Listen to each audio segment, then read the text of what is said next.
a lecture by Mike Crudge entitled The Disconnected Church.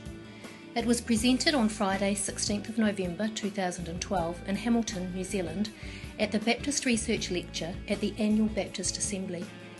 Baptist Research is a group that aims to resource New Zealand Baptist churches for mission by stimulating and promoting research into Baptist life, thought and history. Find out more at baptistresearch.org.nz.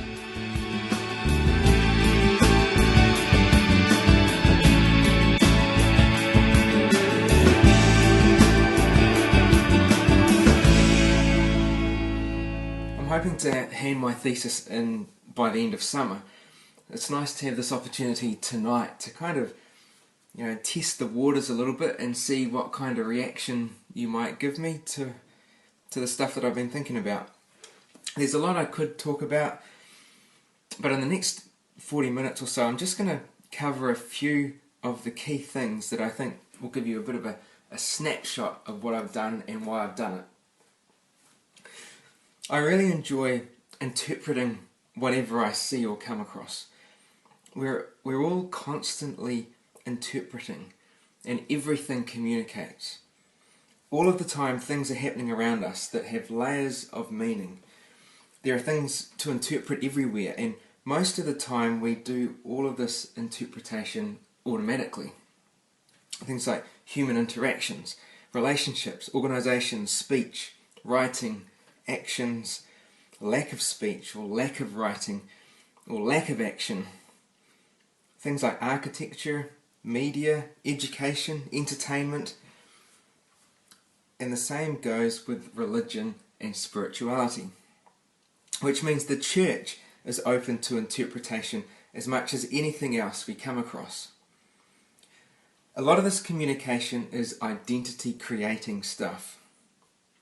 From the words we choose to put on our Facebook status updates, to the clothes we wear, to the relationships we choose to have, the style of house we choose to own or not to own, even the things people say about us.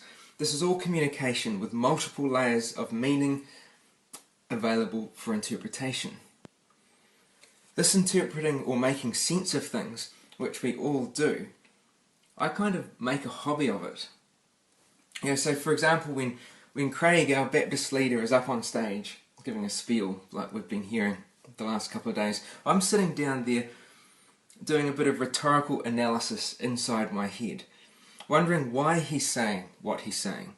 Why did he use particular words rather than others? What's influencing him to say certain things in certain ways? Who's influencing him to say certain things? What are the ideological stances that shape what he's saying, but that he's perhaps not explicitly saying? Stuff like that. I do this kind of analysis all the time, like when I'm watching TV, watching the news on TV, when I'm walking around town, when I'm sitting somewhere, maybe waiting somewhere like the airport, people watching. And I do this with the church, with specific local churches and church services, but also as a movement or organisation or institution. There's something about the way I see the world that has bugged me about the church, probably for about 15 years now. I have an interest and a hope for the future church. I think about there being a healthy and functioning Christian faith community in New Zealand in 50 years' time, in 100 years' time. I'm not content with the expressions of Christian faith community I'm part of as a pastor, and I'm not content with the expression of the majority of Christian faith community I see across the country. Through this discontentment and my joy of interpretation, I have discovered the discipline of communication studies, which has been the framework of the research I've just done, and I'm studying through AUT. It's important to note that the framework hasn't been theology, or biblical studies, or even practical or applied theology. These things have certainly influenced me, and there is room for further engagement from these perspectives with what I've done. In terms of the body of knowledge we contribute to when we do research, anything we do is just a small slither, a tiny contribution alongside what other people have done, or are doing, or will do. My hope is that what I've done will help some local churches in their mission engagement. This diagram up here shows some basic communication theory. You've probably seen this before, or something really similar to it. It shows what happens when two people talk to each other. The blue person on the left, the sender, in this case, speaks. So here we're seeing a verbal message sent to the red person on the right, who's the receiver. The message is encoded and goes through a channel to be decoded by the red person. Several things are going on.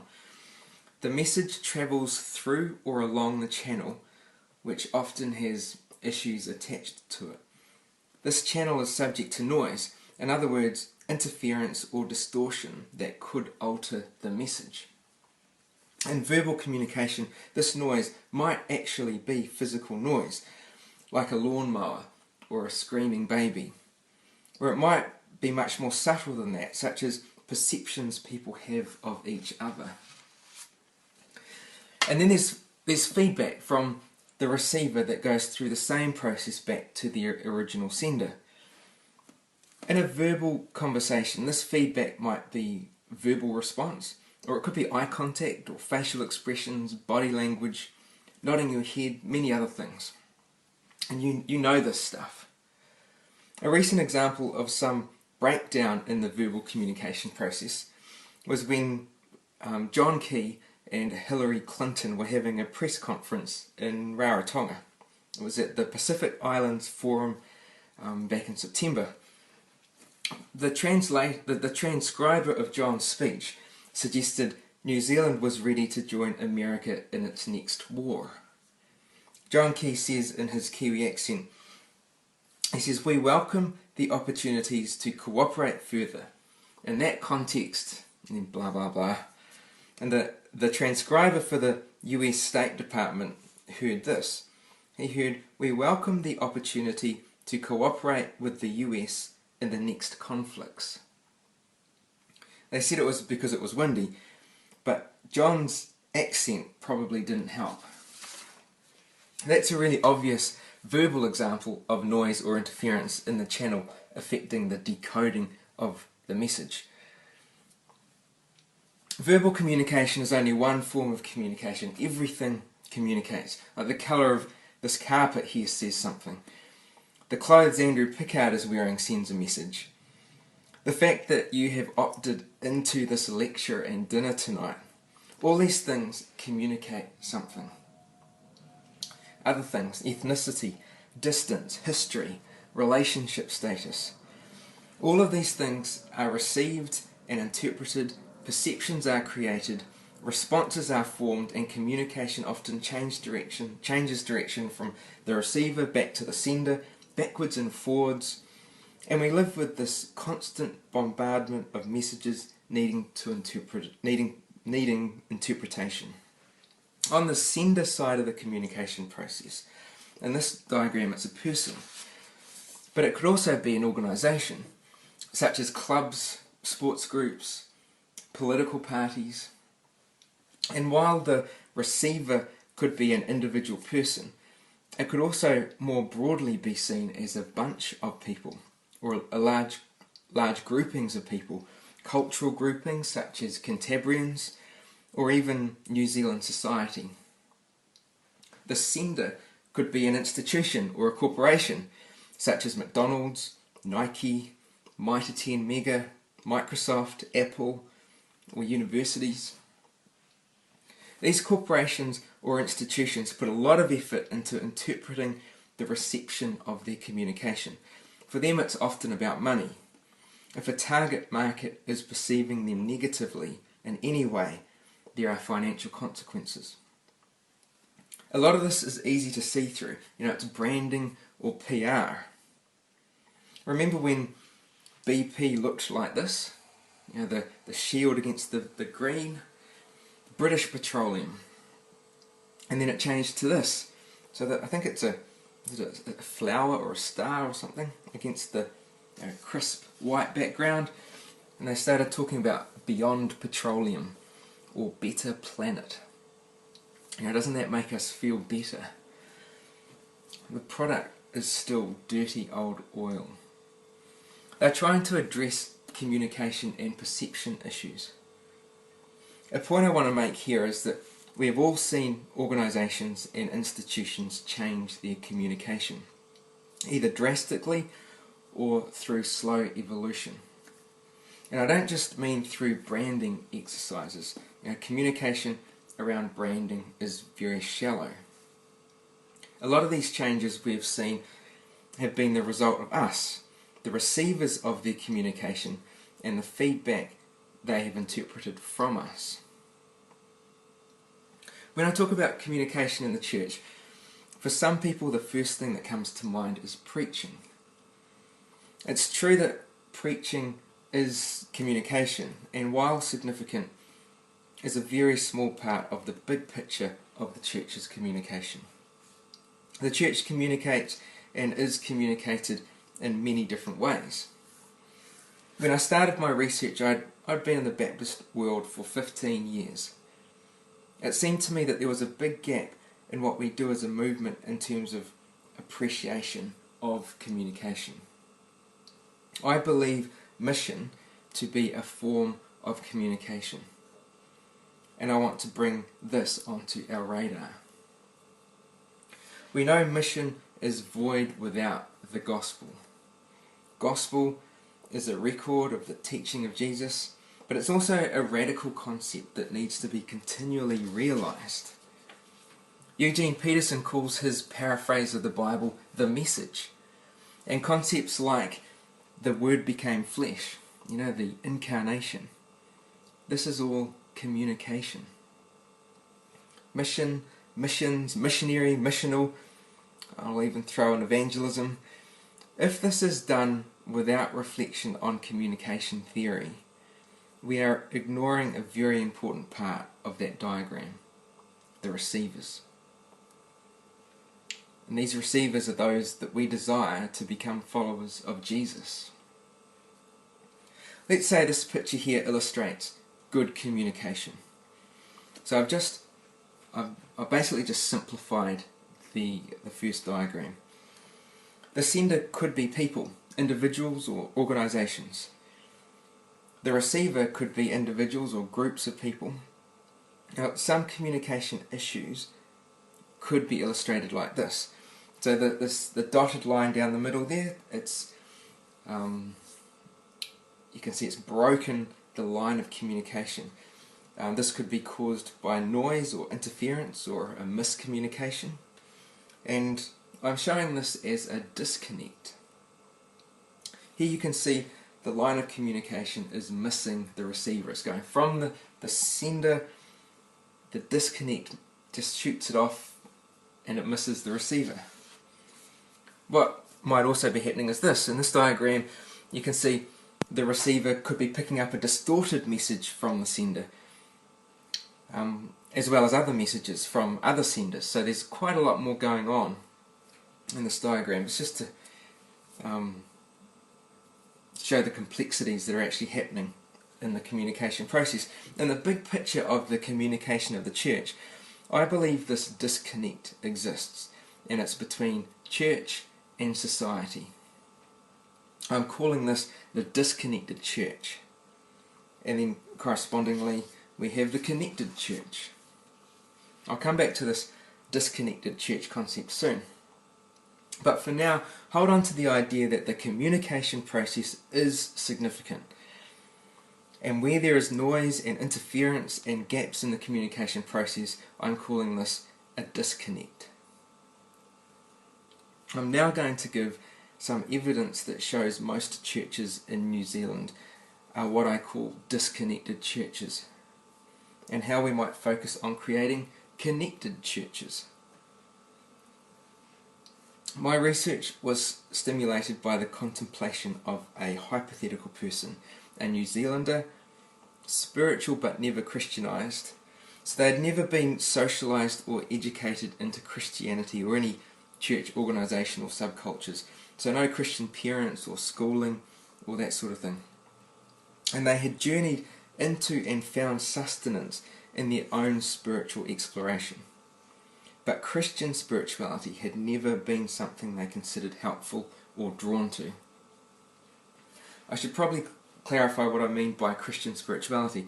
When I'm outside of the church context and I'm talking about my Christian faith, I don't say that I'm a Christian, I say that I have Christian spirituality.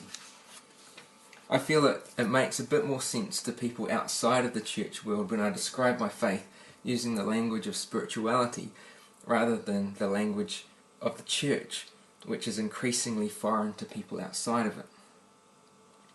My observation was that these spiritual but not Christianised people are common in early 21st century post-secular New Zealand society. And furthermore, these types of people are on the increase.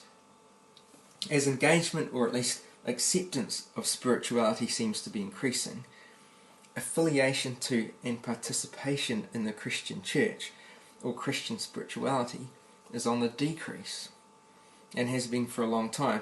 You can see this graph here in terms of percentage of population. Church attendance has never been high, peaking in the 1890s at about 30% of adults attending regularly. Christian affiliation began to plummet from the 1960s. I believe that the steady decline in the relevance of the Christian church and Christian spirituality in New Zealand society is partly caused by the communication of the church into society. And that people like the person I've just described hold the key to interpreting and making sense of the current communication of the church. I believe knowing this will enable the church to positively engage with society. I addressed my research in 2 stages. In the first stage, I found and interviewed some people like the one I've just described to you. I discussed spirituality and the church with them in order to gain an understanding from them as receivers of the communication of the church in New Zealand. I wanted to look at the church from the perspective of these people outside it. I specifically chose to talk to people who defined themselves as spiritual for several reasons, one being pragmatic. I did qualitative research, and with this it helps to narrow down the research area to be quite specific. The people I interviewed knew I worked for the church. I didn't want to spend the interview time on issues such as justifying the existence of mystery. There's a lot of mystery in being Christian, and people who embrace other spiritualities also tend to accept mystery and things beyond their own humanity. While the people I talked to outside the church were quite a specific group, through other research that has been done and published, and my own experience, I think their perceptions represent a much broader group of society than just spiritual people. Through the process of what I call in-depth, semi-structured interviews and then thematic analysis, 5 main themes became obvious up here on the screen. And you can see from that 9 factors and perceptions emerged that these people outside of the church have of the church. You can't ask someone how they perceive something, but you can discover the factors that create their perception. I don't have time today to go through all 9 perceptions, but I'm going to look at 2 of them as examples. I actually think that every local church should go through a process of engaging with all of these 9 perceptions, and I'll make them available in due course to anyone who's interested. Factor 1, the first one: spirituality is seen as being outside of religion or Christianity. Inside the church, to be Christian is considered to be spiritual, isn't it? In other words, having a Christian spirituality. The perceptions of the people I interviewed were contrary to this in-house church view. They think of spirituality as being outside of religion or Christianity. In other words, to be spiritual has nothing to do with the church. However, many of the ways these people define spirituality actually matches some characteristics of Christian spirituality, such as a response to being in a certain place, which could be having a connection or orientation towards nature, which we might call creation.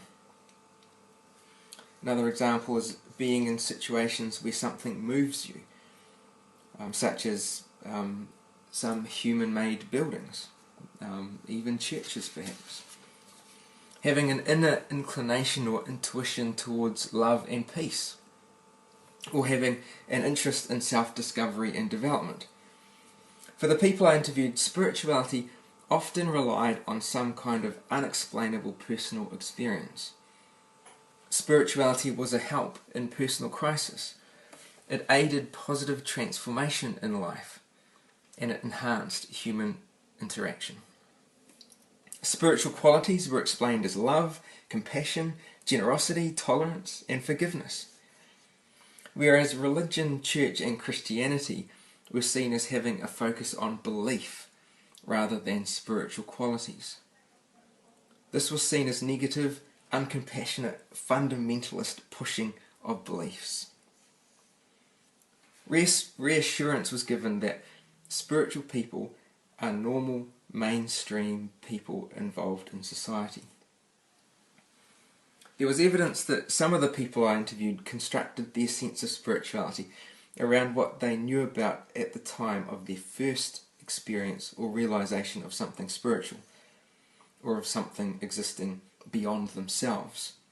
So if they had known a positive Christian spirituality at their initial time of discovery, I suspect some of the people I interviewed would have used the church to explore their spirituality, but they just didn't have a positive Christian framework to attach anything to.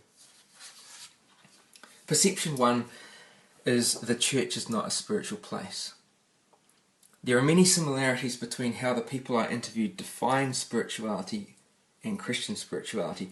However, they have not been exposed to positive examples of Christian spirituality to see value or reason in the uniquely Christian elements. So they looked for something else. So now a question. It's a rhetorical question, so I'm not expecting an answer. If people outside your church didn't think you were spiritual, would that affect the way you do your mission?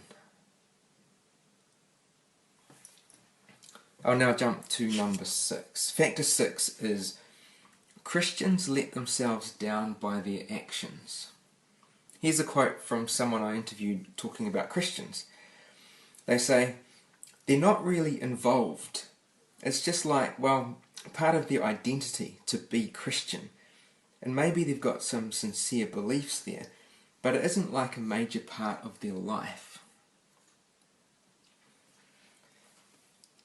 There's an expectation that to be Christian should mean a lot more than just having a particular identity.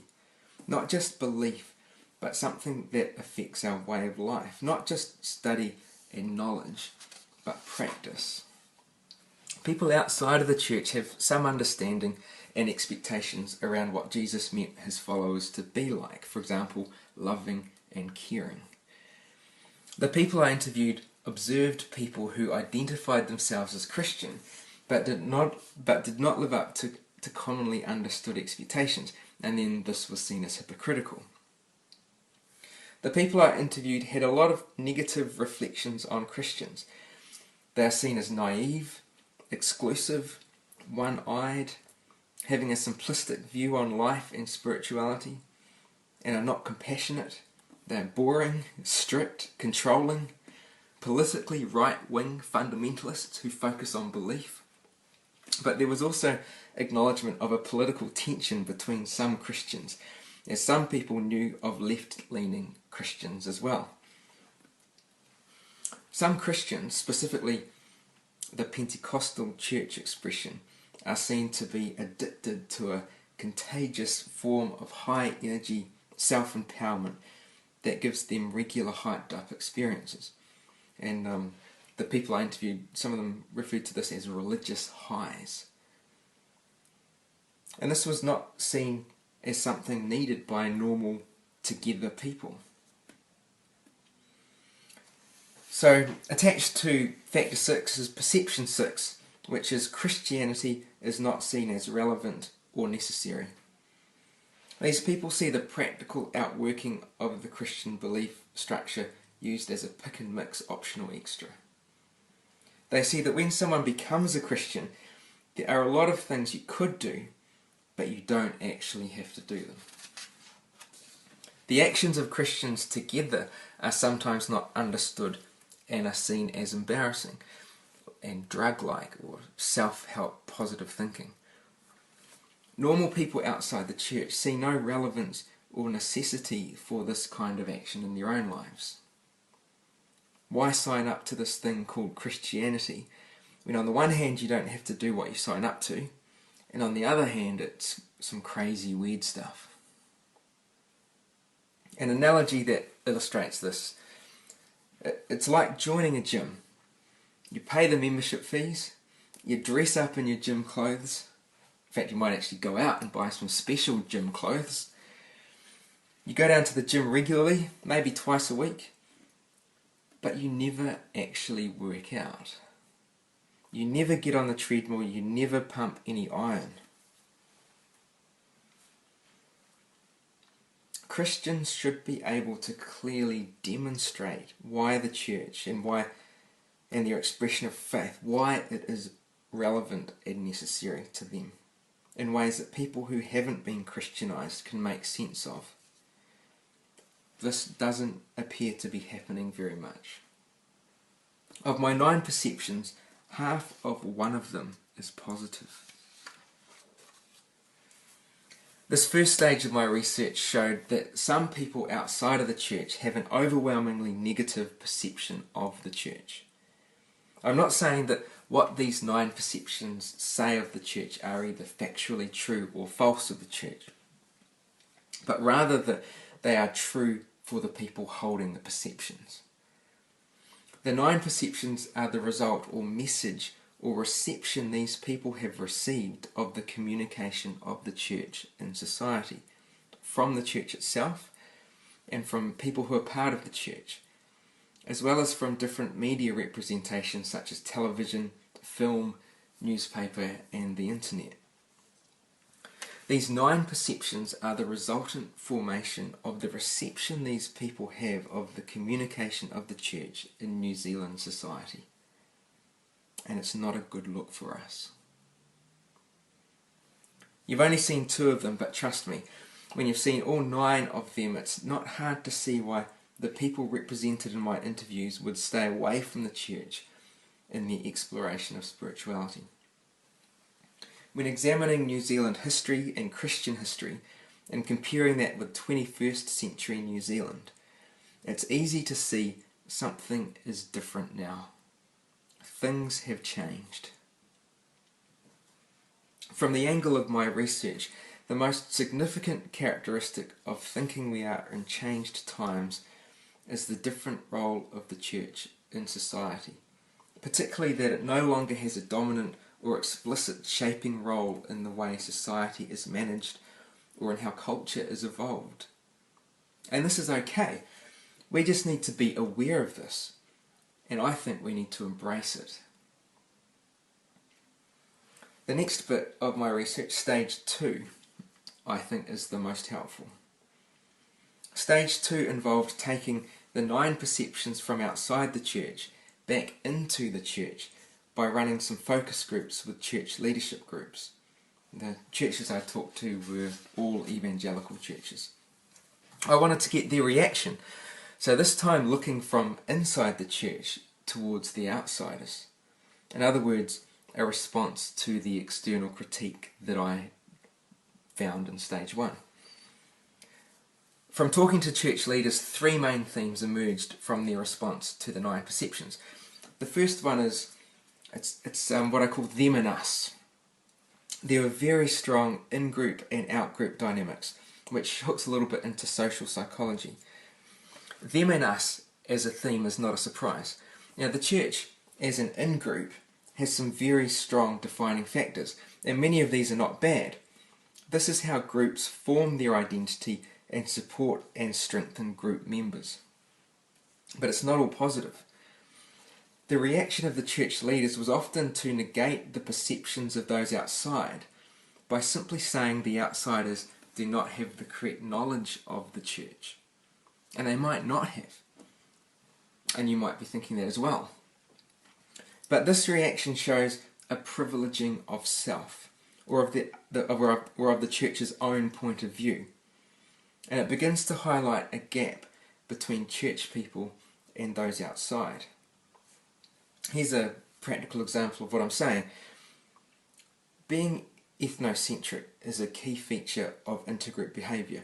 So thinking of church as having a culture, this fits into my in-group, out-group, them and us theme. Being ethnocentric was evident in my church representatives when considering the critique, my 9 perceptions from people outside of the church.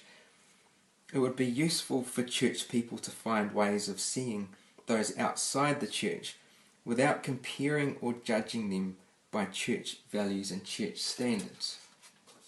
If people outside the church have not signed up to the church way of being, there should be no expectation for them to follow the church values and the church standards.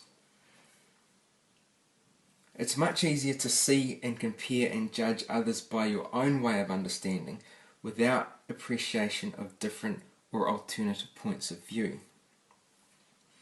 As the church is increasingly seen to have an irrelevant worldview in New Zealand society, I believe it's important for expressions of church community to have an appreciation and acceptance of worldviews different to our own, while being able to engage and interact sensibly and with self-awareness from the position of being Christian in 21st century New Zealand. I believe the church does have something to contribute to society, one example being in the way that we can model caring for people through our engagement with Christian spirituality.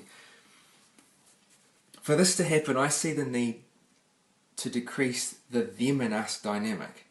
And this needs to be done from the church side of the gap, because it's only the church that has the desire for this radical gospel transformative way of life, which ultimately draws others towards God.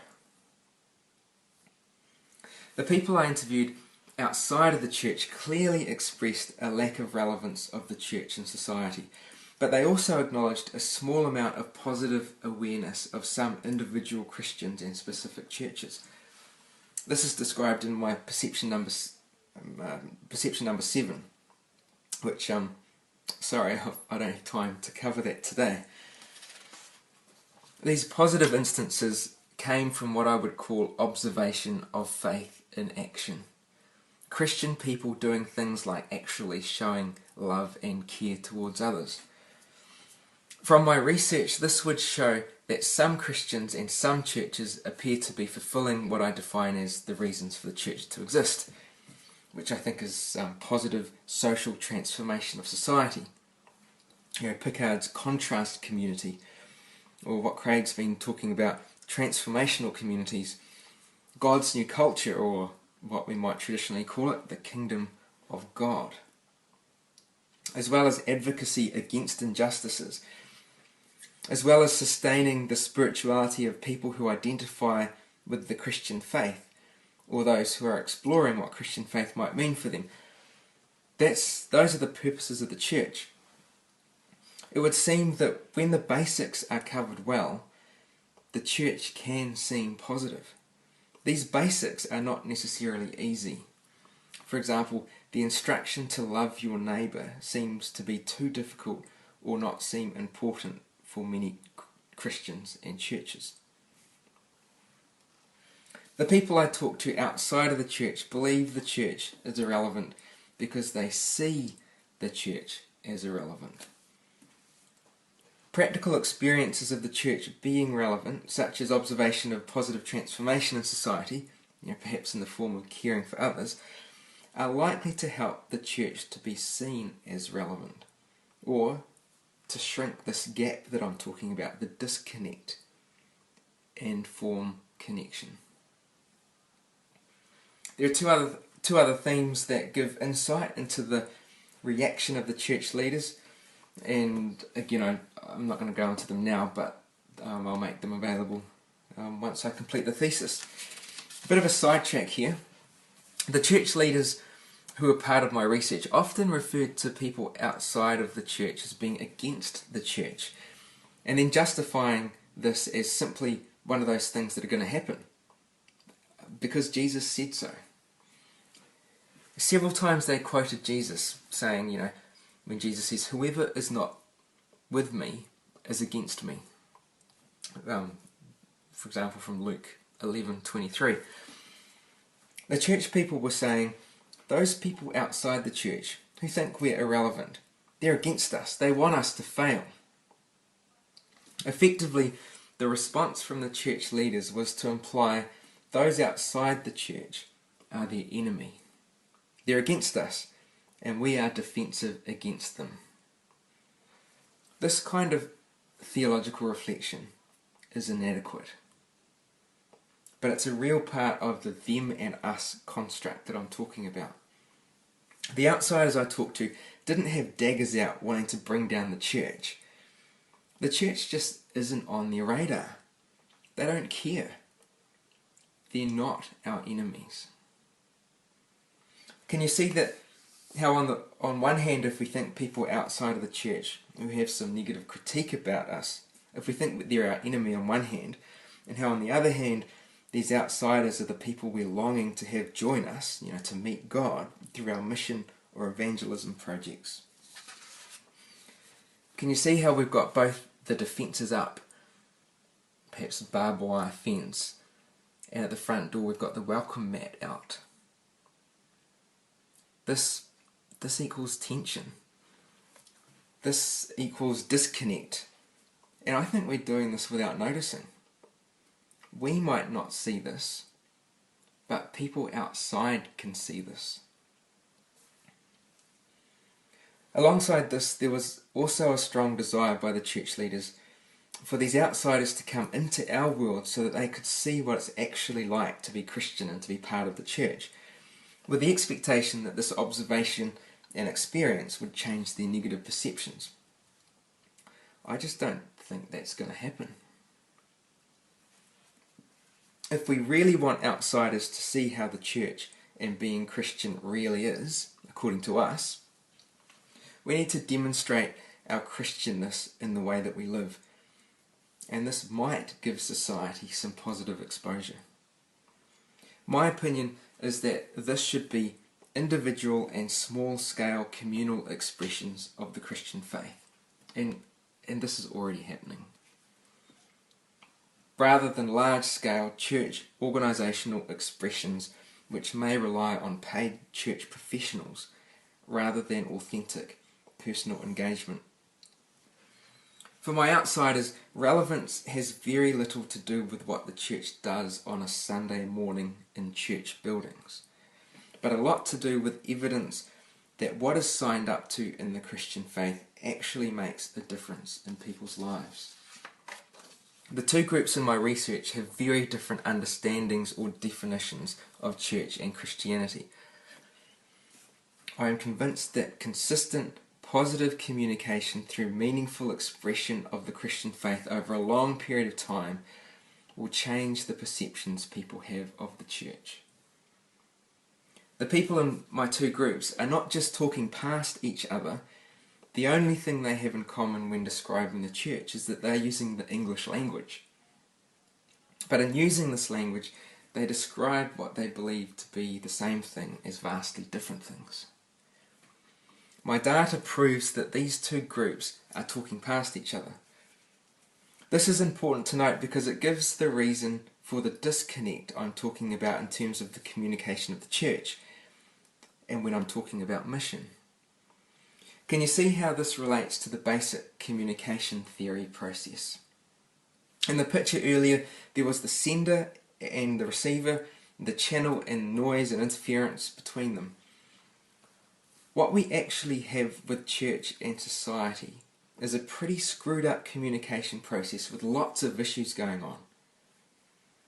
I'm suggesting that anything we try that ignores this current communication situation could have the result of adding more layers of noise and interference to the current predicament.